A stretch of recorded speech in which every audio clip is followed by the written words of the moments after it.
So when I was struggling with reflux, I would get reflux so inconsistently. Sometimes I would get reflux after oatmeal and cantaloupe, really alkaline, soothing foods that I typically tolerated well. And then I could have like a slice of pizza and be totally fine. And I was so frustrated as to why my symptoms were so inconsistent. Eventually, I started to use a food log to track my symptoms. And what I noticed is that the days I was busier, the days I was really back to back, I was seeing a higher rate of reflux symptoms on those busy days. Foods I was eating actually really wasn't changing very much because I was sticking to those same safe foods all the time. And eventually I realized that it wasn't actually the foods I was eating that was giving me reflux, but the way I was eating that was giving me reflux. Mealtime hygiene is one of those strategies that can be absolutely transformative if you are someone with reflux. And I feel like it's a strategy that not a lot of people are talking about.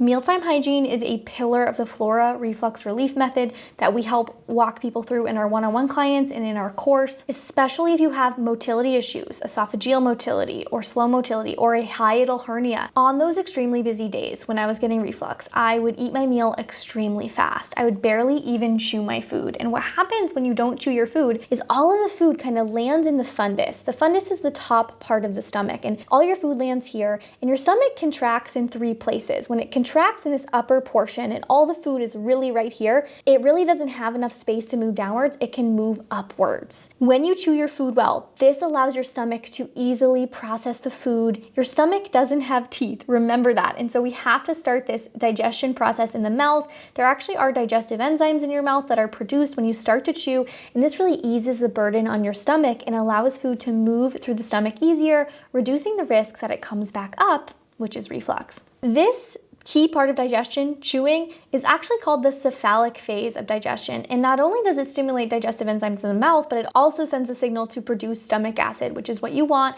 if you are someone with lower stomach acid, and that is your root cause of reflux. Also, if you've had reflux for a long time and you have esophageal dysmotility, your esophagus is not contracting well because of prolonged reflux, you're gonna really wanna make sure you're chewing well to allow food to move through easily. You don't want to wait until you're ravenous to eat. You really want to eat when you're starting to feel hungry so that you can slow down, chew well, decrease that meal speed, and optimize your digestion, i.e. preventing reflux. One other key thing, especially if you have a hiatal hernia, is posture during a meal. So what can happen sometimes is we can slouch during a meal and really kind of crumple our digestive system. Maybe you're eating on the couch, or maybe you are eating at your desk, and this is not helpful for reflux. You really want to try to maintain good posture when you're eating so things can flow downward, and also think about maintaining good posture for about an hour after your meal. So maybe put a pillow behind you to support yourself here so that you can stay nice and upright and food can move downwards.